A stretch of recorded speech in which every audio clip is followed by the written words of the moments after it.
it's Jamie. Thanks for downloading the show and listening this week. Thanksgiving, holidays, Christmas decorating, all of that on the docket for this week, as well as a little bit of chat about why men keep showing their penises at work. Other than that, we have Ugly and Awkward Moments of the Week, so thank you so much for downloading and supporting. It's another uncensored look at the world around you, from sisters who will say just about anything to anyone at any time. It's the Uggs. Jamie? That looks really large to me. Like, that might be a little too big. Paula? I found myself getting sexually aroused by our cutter. Uncensored as always, it's time for the Uglee Truth. Welcome to the Ugly Truth. This is episode 236. Season greetings, everyone. Happy tidings. Merry Christmas. Merry Christmas. Merry Christmas. And then I wish, what is the Carpenter song that you sing that Daryl hates? Sing it. Oh, God. The presents are wrapped.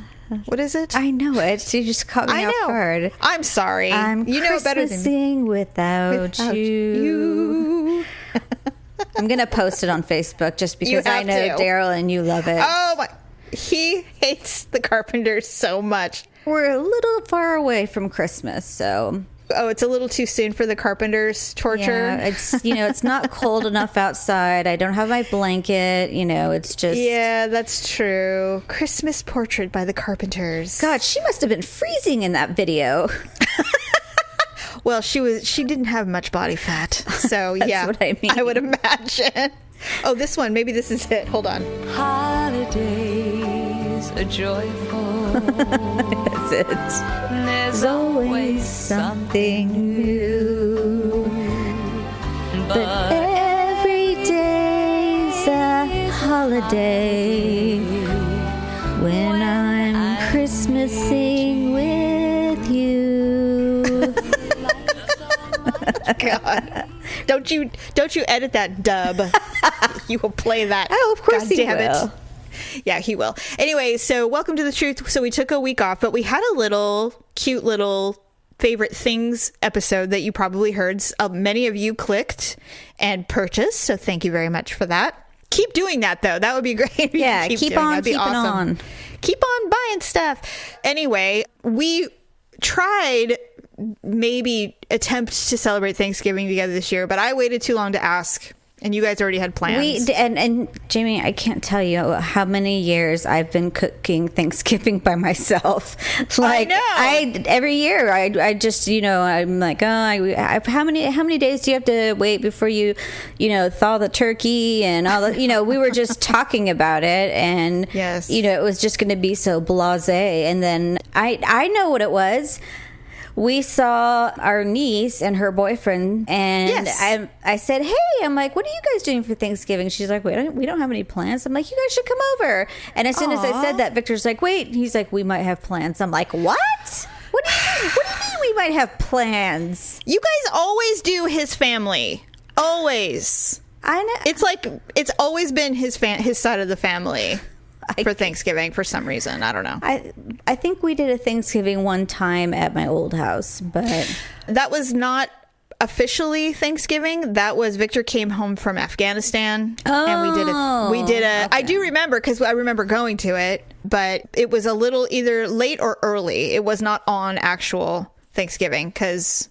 I think I would have remembered if we had skipped a Thanksgiving at our house. That's true. So it was just a family dinner then. Yes. So you went to Santa Rosa to be with the cousin, and I made Thanksgiving with all of my kids. So there's like 8 of us because, and I've got a new term for the potential spouses of my adult kids. Oh. They're the add-ons. They're the add-ons. Yes, we're calling them the add-ons because they're not going anywhere. So they're probably here to stay, at least for a while.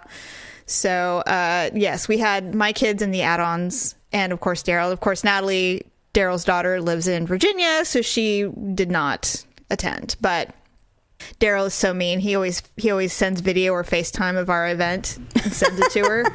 He's like, this is what you're missing. That's what I would do. Well, what were they doing?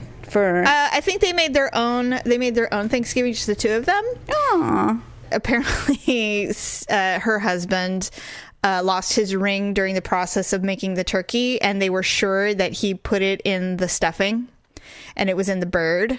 So they were digging. So when they're eating, they're digging through looking for this wedding ring, and ultimately he had put it in the bathroom. It wasn't anywhere near the kitchen. I'm like, what an idiot. Typical.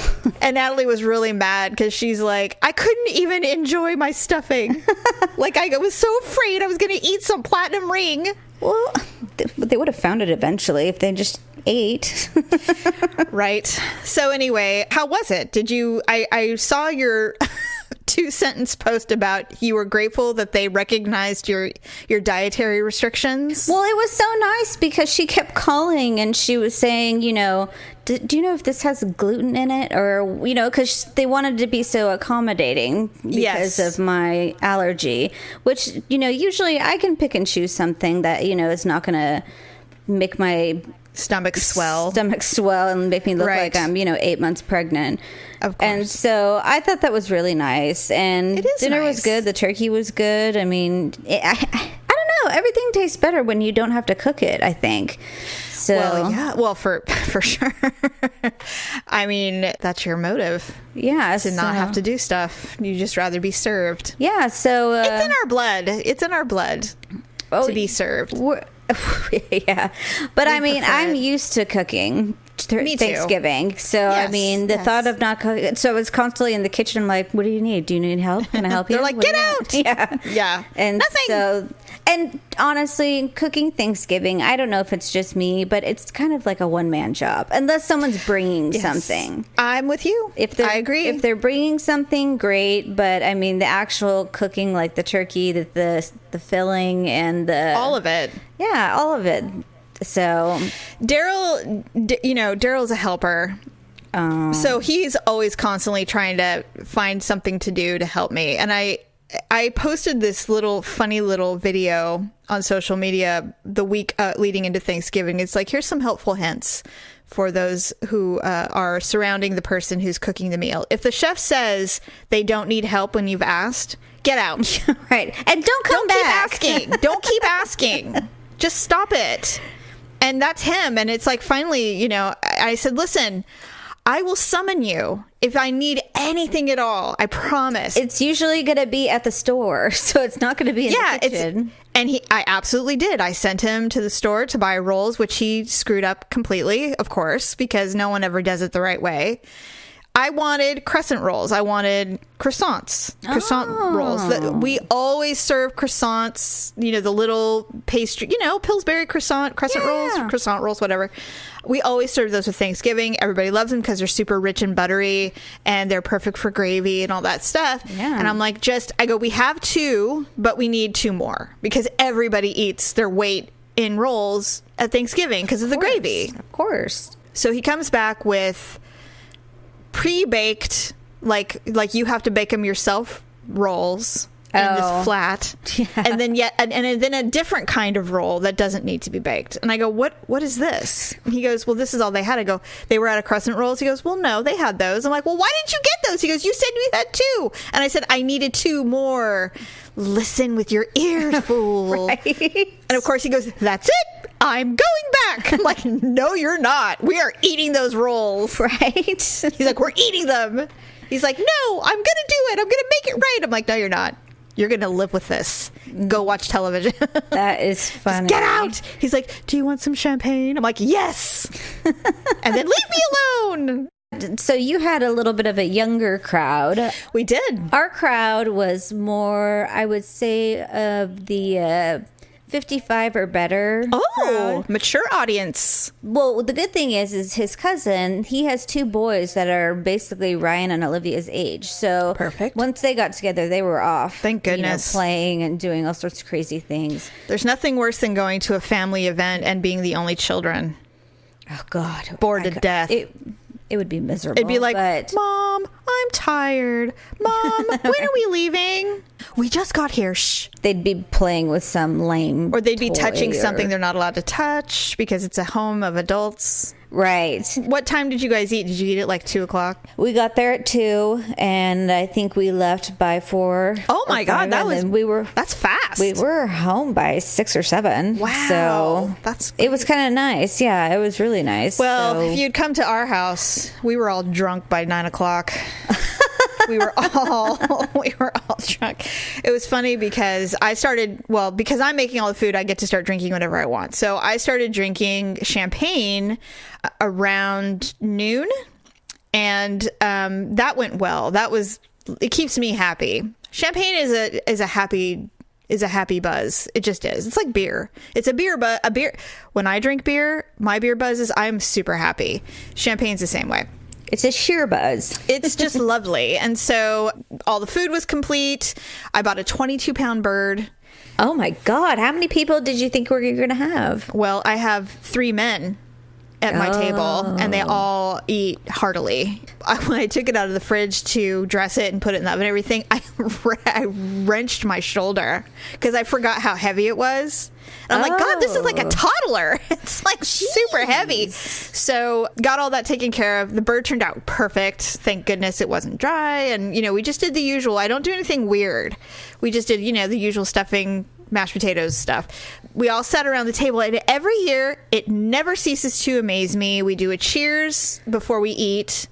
And Daryl does the, cheers, we're thankful for all the kids and everything like that. And I start crying every time.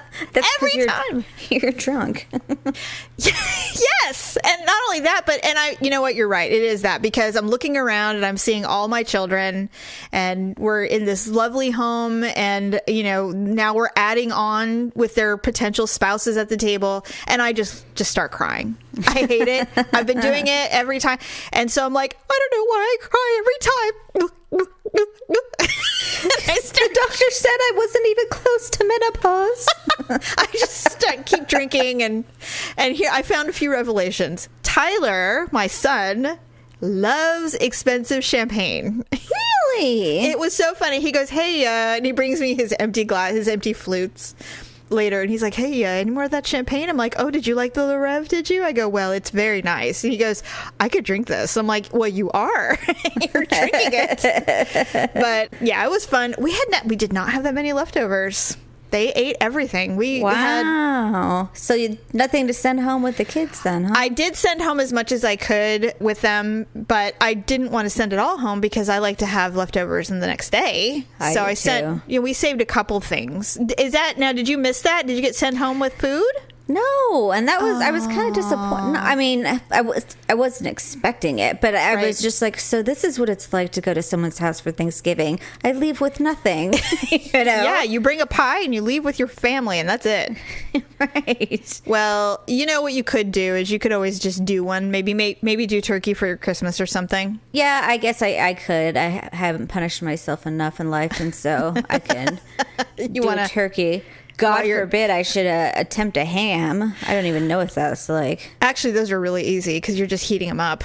It's not like you're butchering a hog or anything. You're literally buying a pre-cooked ham and throwing it in the oven and putting, sugar on top of it at the end. Yeah. So it's not that hard. I could just go to the Honey Baked Ham store and buy one. If you would like to wait in line with the other suckers, yeah, sure, why not? With all the other men. Yeah, exactly. Okay, so after Thanksgiving, our tradition is we go up to the foothills up in Placerville, which is where Apple Hill, and it's beautiful up there. Well, you have family up there. And we buy our Christmas tree. And we like it up there because they're all family owned and operated, as many are. We have purchased from a Christmas tree lot one time. We'll never do it again. I mean, it was a fine tree, but it was obviously, it did not last nearly as long and all of that stuff. So we go up there, and this is a place where they have cutters. They're like 18 to 22-year-old dudes who come and they cut the tree with literally a saw, a hand saw, a big one, and they drag it down for you, and they do everything. They even put it on the car for you if you want. And we just tip them really well because those cutters are so cute. Oh my God, Paula, they're adorable. They're adorable. Now they're too young for my blood, but our girls never ever have a problem. I found myself getting sexually aroused by our cutter, and I was like 3 months pregnant with Olivia. Yeah, the one we had this year, he was a big, tall kid. He was probably 19. Wow. Really cute. But I'm not into the younger males. Well, but no, this was a long time ago. But he was healthy. He looked good. Sure. So we got it. Now, Tyler traditionally is the one that finds the best tree. I don't know. Some people just have a good eye for certain things. And got a knack for it. Yeah, and he and Malia, my 17-year-old, they seem to have a knack for finding the right tree. So we were traipsing through the woods of this place, and it like a beacon. Tyler goes, I think we should get this one. And I go, man, and I'm not really good at spatial measurements. So I look at something, I go, well, this looks like a good tree. He goes, honey, if you cut it, you're taller than the tree. And I'm like, oh, okay. Well, then I guess that's not a good tree. So here's this one tree, and it looks huge. And I said, that looks really large to me. Like, that might be a little too big. Mm-hmm. No, it's fine. It's great. It's perfect. Said no one ever. But right. Go ahead. Right. So, Cutter. So he comes over, he whacks the tree down, and he's struggling because it's big. And he gets it, and he, takes it down and everything. And I said, are you sure this is going to fit in our room? Because we put it in the front room by the TV, that way we'll see it all the time. Oh, you have regular ceilings in there, though. Yes, they're not vaulted. It's vaulted at the front. Yes. And so we get it loaded, and we bring it home, and Daryl practically gives himself a hernia dragging this thing into the house. Oh, yeah, the cutters don't come with you. No, they don't. He brings it in, and it's longer than the couch. And I said, this thing is too big. It's not. I go, even if we cut the top off, it's the girth, the width of it. We're not going to be able to walk by it. It's huge. And he's like, well, let's just see. And I said, all right, fine. So he tries to push it and lift it up, and it's like practically bending the thing in half. I said, no, this is not fitting in here. And so I go, I guess we're putting it in the front room because there's nowhere else to put it. So there is a photo that Daryl is using as his profile picture, and I'll post it to our Facebook page. I think I've seen it, but of him excited with the size of this tree that's in our house. It was so tall that even in the living room, which has 10-foot ceilings, it was too tall. And we had to cut 2 feet off the top. Oh my God. To get it to fit. And so then and the thing is somebody said, oh, I wish you had a picture of him cutting the string off to see it go, open up. And I wanted him to do it. I said, you really need to do that. It'll be hilarious because I know this thing is like 6 feet in width, And he was like, no, I'm afraid. I'm like, all right, fine. So he slowly unscrewed it. And the thing is huge. It's like I said, this is definitely the Griswold family Christmas tree. There's got to be critters in this. It's so big. God, I hope you don't get ants or something. No, you know what? I was concerned about spider infestations and stuff like that, but so far there's been nothing. They shake the crap out of those things before they wrap them up for you. Yeah, that's true. It's beautiful. For sure. It probably needs a lot of water. It does. We have to water it daily. And we had to buy 4 more extra sets of string lights because we didn't have nearly enough for the tree. Oh. Now, normally, I've discussed this in the past. I don't know in what detail, but Producer Dub is a control freak when it comes to the Christmas tree. I remember that. He is very difficult. By the end, he's the only one. He's by himself. Right. And this year was no different. Now, the only thing that I was able to get past this holiday season is because Malia lobbied with me. And Mackenzie, we all wanted one color light. We did not want the multiple color lights this year. Now, Producer Dub is a big fan of the multicolored lights for the tree, but we've always wanted single color. Just, like one year, and it became a huge thing, and Daryl almost started crying because I was so upset with him. Oh my God. I wanted all blue lights one year. I thought it would be really pretty to do all blue lights and just and maybe some white in there. And he was like, he overruled that immediately. Absolutely not. That's ridiculous. That's not Christmas. I'm like, all right, fine, whatever. Yeah, he was serious about it. And so that was the year he ended up by himself, and we were all upstairs. Because he had enough. And so this year he's trying so hard to be diplomatic. He's trying so hard to make this a family thing, the tree. And but he can't fight his inner battle. He really can't, man. He's so serious about those fucking lights. It's so crazy how but everybody's got their thing apparently, and his is the lights.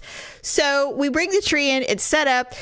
Paula, we were in the aisle at Target for 20 minutes trying to find the right white lights. It was crazy. I'm like, I don't care anymore. I'm like, I like these. He's like, well, I know, but I'm like, all right, that's it. I already told you. I like B6. If there's no B6, get something else. I don't care anymore. And he's like, but this is a cool light, and if we put them, it's going to look like bands of white on the tree. And I said, I have had enough. I'm like, whatever, get whatever you want, do whatever. And I'm trying really hard to be like, hey, it's no big deal, but in other words, I'm like, just pick some fucking white lights and let's get the hell out of here. It's Target, I hate it here. Right. So we get the lights, everything's good, and so I'm doing something. Malia's at her friend's house spending the night, and Mackenzie's working. So I come in and he's like stringing the lights. He's got them all plugged in. He's making sure everything works and that everything is not off, that it looks like a seamless transition from one string to the next. Suddenly he stops. He goes, well, I really want to do this with you. I'm like, well, what do you want me to do? Like, you've got this thing strung up. It's completely lit. Like, what are we doing? And he goes, well, I need you to help me. And I'm like, why? He goes, well, I don't want to do this by myself. I'm like, yes, you do. Yes, you do. And it's fine. Just do it by yourself and be happy. Please, just do it. He's got the ladder out. Oh my God, Paula. He's in heaven. And so how can I be mad at someone who's just thrilled to string lights? I can't, right? Well, no, just stop acting like you want help. Just stop lying to yourself. So does he hang the ornaments too? Or no? Well, he's allowed to hang a few that are his personally, but yes. Malia and Mackenzie traditionally hang all the ornaments. I do a couple. Like I do our Uglee Truth ornament. Yeah. There's a couple. But for the most part, he allows us to decorate the tree. We're allowed to do that part. So it's just the lights that he obsesses over, I guess. Really a stickler about the lights. Interesting. So, okay. Gosh, you guys must have a ton of lights. Yeah, well, I wish you could come over and see it. I would love for you guys to come over and hang out. It'd be fun. Yeah, no, it sounds like a good time. Anyways, yeah, so we're all ready, and I've already started shopping. I have 2 Christmas gifts on the way. So yeah, we have some already.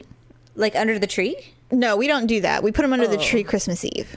Oh, that's right. We wrap them. Midnight wrappers. Yes, it's Daryl and I. It's our tradition because ultimately, what ends up happening because we're drinking whiskey or wine or something, and we start crying about how our children are adults and we hate it, and we wish that we were just buying a bunch of plastic from Toys R Us again.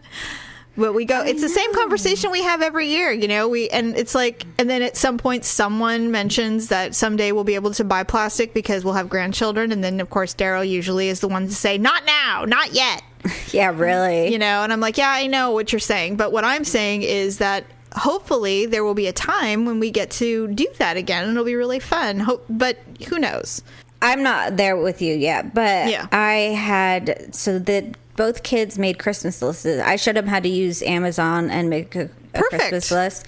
So I said, just go through whatever you want to go through and just add it to the list. And so they both went through, and they, Olivia had like 2 pages of, of stuff, of just things. Well, she's 7, so Ryan had 1 page, and he had like 5 items, and I'm like, Ryan, come on, like I can't get Olivia 10 things that cost $20, and then he was asking for like Yeezys that are $250 and it's like, is that all you want this year? Because that's fine, but that's it. Well, that's actually what I'm gonna do. Is I was trying to make it even to where everyone got the thing that they wanted, right? But to try and get Olivia 10 presents and then get Ryan 10 presents, it's like $400, and I'm just like, okay, I'm not doing this. I'm gonna get the thing that they really, really want, right? And then maybe like 3 other things or something. That's pretty typical because it's just too expensive, and it is. It can get really pricey. Okay, well, speaking of parenthood, because we're running out of time. Oh, okay. A big announcement. I am not pregnant. No one I know is pregnant, thank the Lord. Mackenzie is moving out. Oh my God. She got an apartment with her add-on.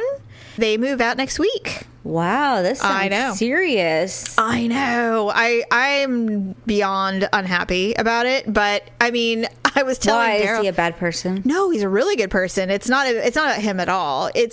I want them with me. I want my little chicks in my house until they get married and move away. You want non-sexually active children in your home. Exactly, which is ridiculous if they're my kids. That's not possible for long anyway. But, it's a rite of passage, moving out into your first apartment. And, the boyfriend aspect of it, I mean, it's not my favorite thing because if things go south, it can get messy when you're living with somebody, but it's a rite of passage. It's one of those things. And the fact is, there's not even any lead time. It's like, we get the keys on my birthday. And I'm like, holy shit, that's in a week. Okay, great. Yeah, that is. It's like, insanity. And so, of course, we're all like, oh, we don't want you to go. It's Christmas, but it's still, for her, she's over the moon, excited. But, it could be worse. I could have kids that live in a trailer in my backyard when they're 50 years old, It could be worse. I think every parent ideally hopes that their kid would, go out on their own by themselves first. Yes, but that's of course. It doesn't seem too practical, especially living in California. It's so expensive, and jobs don't pay very well. And if you meet someone, it just seems like the way to go. He's a little bit older, and he's going to be fighting fires next year, so the money will not be an issue. And Mackenzie's she's in culinary school, and that is not ending, obviously. Yeah. And she's, financially, it's like you said, it's viable to have roommates, essentially, is what they're doing. They have somebody moving in with them that they've known for a really long time, and they're excited about it. It's a guy.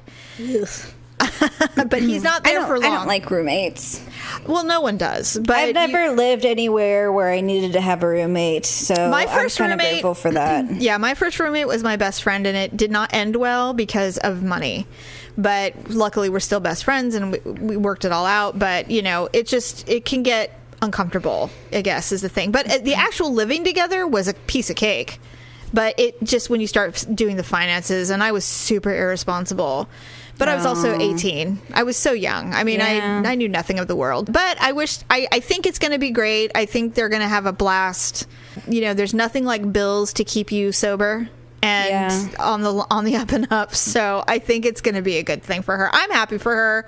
But of course, being a mom, I want her to be with me forever. So is this apartment far from you? No, it's close. Good. It's really close. And so and it's a good apartment. It's brand new, renovated, which is always nice. No carpet, thank God. So that kind of stuff is, it's a good thing. So anyway, that's the big news. Down one to go. So slowly you're emptying your house. I know. You're going to have to run a bed and breakfast or something. Well, I have enough crazy siblings that they'll fill the rooms eventually. Someone will move back in. But anyway. So I know. Everyone has that conversation. Well, it finally happened. Come on in. It always happens. Once someone and I'm not talking about you personally, I'm just saying that in general terms, once someone knows there's an option, it tends to open its door for you. It tends to suddenly be available. And you're like, it wouldn't be the worst thing in the world. It'd be just for a little while. Maybe just for a minute.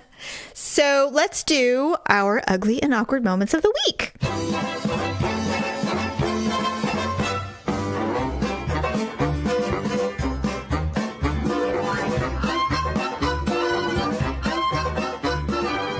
Since it's the season of Christmas, yes, our little elf buddy has showed up. Oh. He's gone to a couple little different places. And so the other night at dinner, we were talking about Buddy, and I must have just been really tired or something. Because Olivia's like, I wonder where Buddy is next. And I'm like, yeah, I got to think about where I'm going to put him. She's like, what? What do you mean? And then as soon as I said it, I just didn't know what to say. Was there crickets? So I look over at Victor, and he is shaking because he's laughing so hard. And then Olivia's like, Mom, she's just like, you can't touch Buddy. I'm like, you're like, right. I know, you're right. I'm like, I can't touch him. I'm like, only if I have a cinnamon or something like that, or ginger or whatever it is. So you were able to back out of that quickly? Yes. I don't know, though. So funny. We'll see. You're like, yeah, I got to put him somewhere. Where am I going to do it? Like, we've had him for 3 years now, and it's become kind of a task. It's tedious, right? It is. I'm so glad we never did that. We never did it. It was not trendy yet. I mean, but Buddy's been, or what is that thing called? The little elf? Is there an actual name? The elf on the shelf. Elf on the shelf. Elf on the shelf has existed forever, and I remember seeing it in the store going, absolutely not. Walking past it. I'm like, no fucking way am I doing that. It's enough as it is. But I mean, I know people really get into it. Like, I have a friend who, she has 2 little daughters, and she had one of them, she had their Buddy sitting in a glass with a kiss underneath, looking like he pooped a candy kiss. It was cute, stuff like that. Yeah, I've seen ones. Well, she'll give it like offerings, Oh, like, God, that's hilarious. She does just like chocolate or something, or one time, I don't know what it was. And I'm like, Olivia, we're not at a nail salon. We don't need to give offerings to the ancestors or anything like that. She wrote him a note one time, and I'm like, all right. Buddy doesn't read. Buddy gives 0 fucks. I'm just letting you know. I mean, you can't say that to her. Too hard to fly and carry this. So. Yeah, he doesn't want any baggage. He's the perfect boyfriend. I mean, really, who of us does? So that's funny, really funny. Well, good luck on the Buddy the Elf commitment that you gave yourself. Really. That's funny. Okay, I hope I just didn't ruin That's good it. Though, actually. So mine, as you know, Northern California, the Napa Valley suffered some tremendously destructive fires. Many people passed away. Yes. It was awful. A lot of destruction. So they're really pushing, hey, come support the valley, go shopping and go buy wine and all of that. And, you don't have to tell me twice to go. So Daryl and I decided to go to Napa about a week or so ago. And we were going to go to just the one winery that we love, our Champagne winery, Domaine Carneros. And we needed wine anyway for Thanksgiving, because shockingly, we're out of champagne and we needed more. So once a year about this time, a little bit earlier normally, but like I said, everything was closed. We buy just about a case of champagne. And it sounds like a lot, but it's really not that much when you think about it. Well, I mean, if you're stocking up for a year. I mean, we don't really, so what is that, 12 bottles? Yes. I think we bought 6 or 7 bottles. But because we're in the club and everything, it's super cheap. But when you're in the club, you have another area where you can go and have your glasses of champagne, and you can get a little charcuterie. I've heard of such the place. I believe you had the incident where what happened to you there? What I've been hammered there many times. Is it the patio or like it's the club level. Yeah, it's the club patio. Either it was there were children there, or there was something else that happened, and you're like, and you were telling Daryl how you expected more from this place because you guys are like kept away from common people or something like that. Oh, yeah. I can't remember what the story was, though. Well, there's been many stories like that where I'm like, why are we sitting with these people? Yes. Why aren't we in the club? But anyway, yes. So we're in the club. It's crowded. Everybody's come to buy their stuff for Thanksgiving. So we're sitting there and we're inside because the patio is completely full. And which is a good thing for the winery, but for us it sucks. And so we're inside at a table, and it's beautiful inside as well, but it's just not what we prefer. So we're sitting inside, drinking some champagne, having a little cheese and stuff. And all of a sudden, this big group of this couple, I think there were 3 couples, and they were coming in, and I had a glass of champagne, so I was relaxed, but not drunk or anything. I just, was just enjoying my day. And these 3 women come in, the 3 witches. No, they're not. They came in with their husbands. They're sitting down at this table, and I am looking at every aspect of them. I'm looking at their wedding rings. I'm looking at their purses. I'm looking at their hairdo, and I'm just dressing these women down with my eyes. And I don't know why I did it. I do that sometimes anyway. Maybe you don't, but I do. And Daryl goes, "What are you doing, AJ?" And I'm like, "Excuse me?" We call one of our cats AJ for always judging, because the cat will lurk around corners and stare at us and like, "What are you guys doing?" Oh my God. Really bitchy face. He goes, "What are you doing, AJ?" And I'm like, "How dare you?" I'm like, "I am judging these women accordingly." But it was like, he goes, "You're being incredibly obvious. You have to like take it down a notch." I'm like, "Oh, all right." Luckily, none of them made eye contact with me, because I'm sure it would have been mortifying for me if they had caught me judging. But Daryl was like, it was incredibly obvious. And I said, "Oh, oops. Oh, well." I'm like, "Well," he goes, "Is there anything to be concerned about?" I'm like, "No, we're better than them." He's like, "All right, well, then we're good."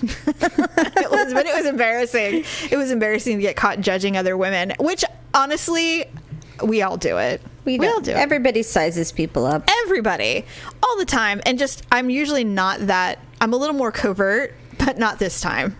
Well, you had your guard down. I did. Damn it. And whenever I do, that's when I get caught. I hate it. Every time. That's funny. Anyway, I don't know. I think we both included our family only. Not sure who wins this week. Well, we can have a tie. Okay, we'll tie it. Okay, so really quick before we leave, yes. We know about Matt Lauer and all the other shit that's going down. You and I were talking about it before the show. We only have a few minutes, so we'll make it brief, and I'm sure we'll talk about it next week. By the time this hits, everyone's going to be done talking about Matt Lauer, but it's true. Sexual harassment in the workplace, that's going to be happening a lot. Well, like I was telling you before the show, it's a little surprising because, Daryl and I, and you even, we all worked in media in our lives, and the climate changed dramatically probably like 5 or 6 years ago, where, even now, you have to sit through an annual seminar, even though it's online. You have to sit through sexual harassment training. And you have to renew it. You have to be certified that you took it and you understood it and you passed the test. And and I get it's a litigation thing. It's like a cover our ass. Like, yes, they passed the test. Yes, they still did it. So therefore, we can fire them without incident. But still, some of it should sink in at some point that you can't touch people or ask them to service you in your office. I just don't get it.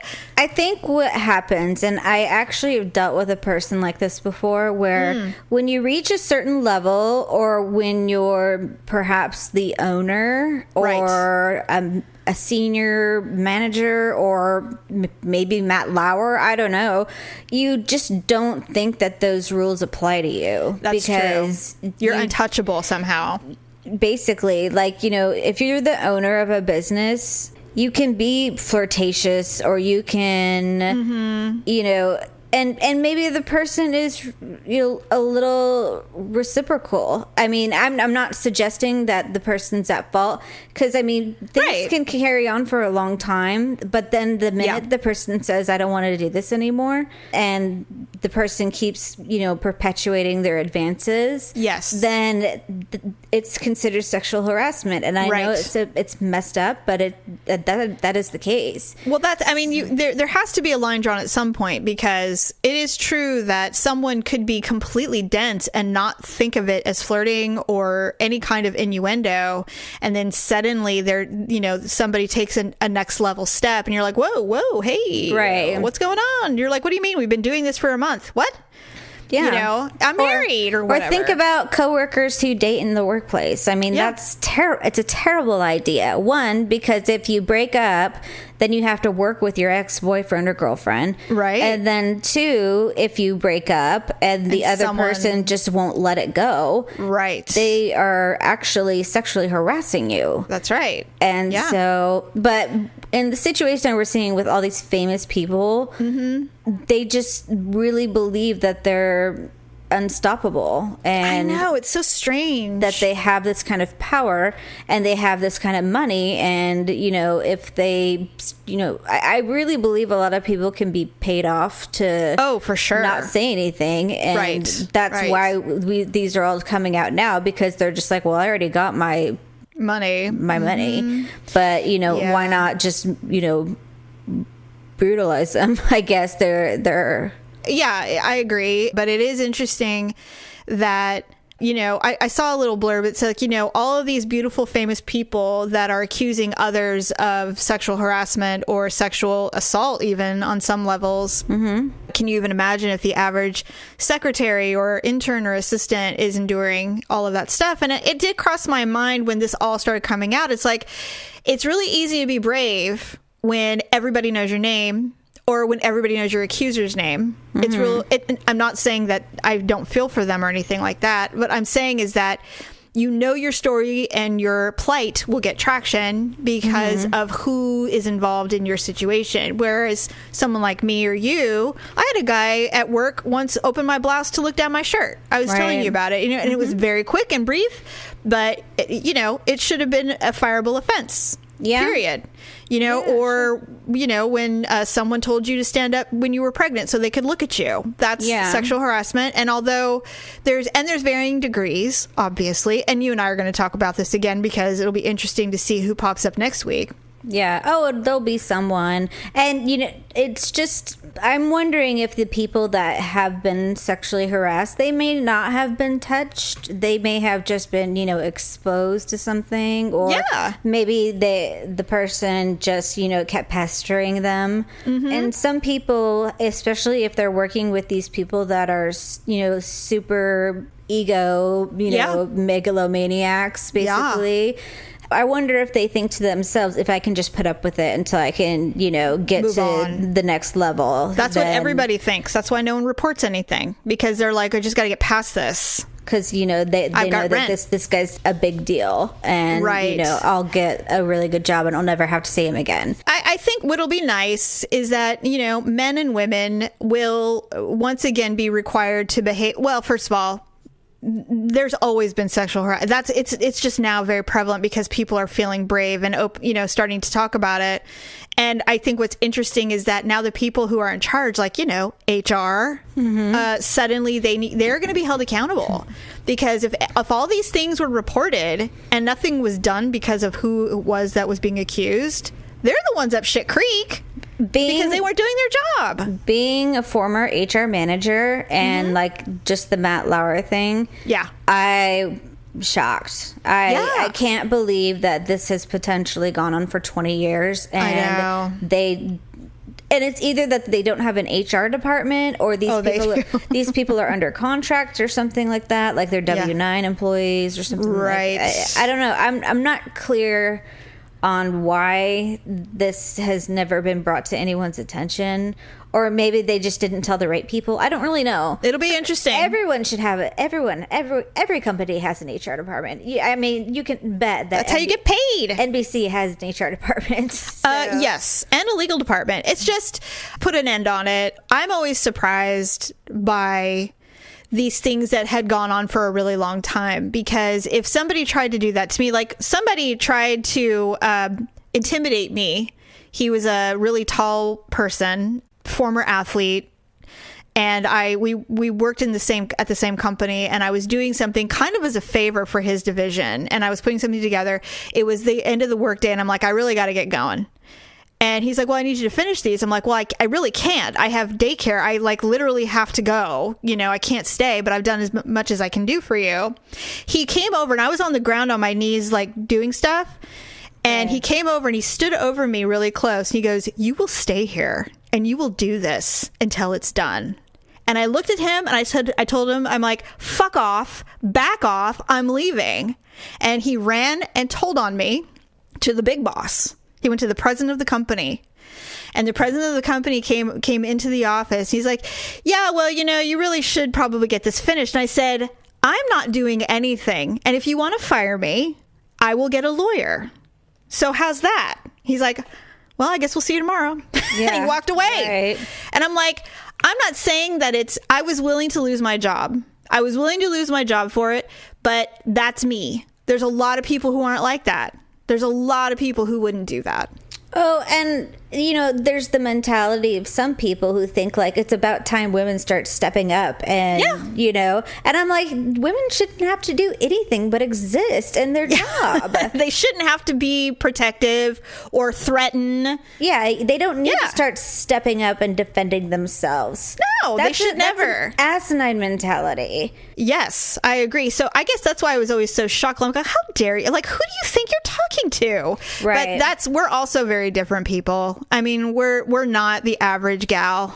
So no, I mean, we'll easily kick someone's ass. But I mean, I have friends, and I know I have friends where they're just like, I don't know how you can do something like that, or I'd be so scared, or and so it's just, there's so many factors. Yes, and don't think for a minute that these predators don't know. They know who they're picking. They know who their prey is. That's right. Fools. That's why they've been getting away with it for 20-something years. I was telling Daryl this. I said, I have absolutely zero sympathy for any of these humans. I don't care how minimal they think the action was. The reality is they didn't keep their hands to themselves. And stop taking your dick out at work. For the love of Christ, can we please? Just stop taking your dick out. God! Why do men think that's a thing? I don't get it, but I'm done. I'm so done. We're talking about this next week because we're out of time. Okay. I had a manager show me his dick at work once. Yeah. We'll talk about it next week. Were you dating him? Oh, no, but he wanted me to. After he showed it, I'd be like, okay, now there's zero chance.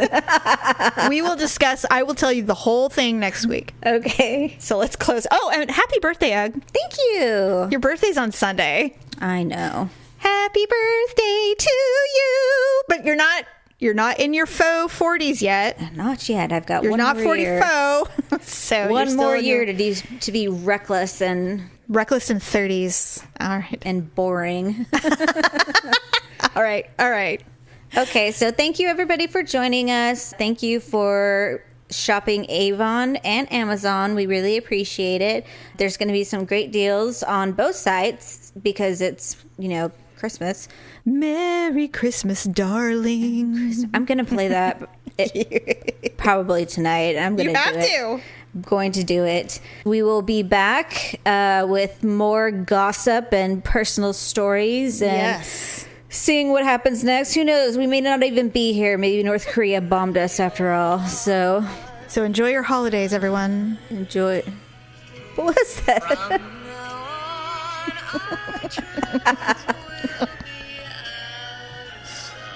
She sounds like she's on drugs.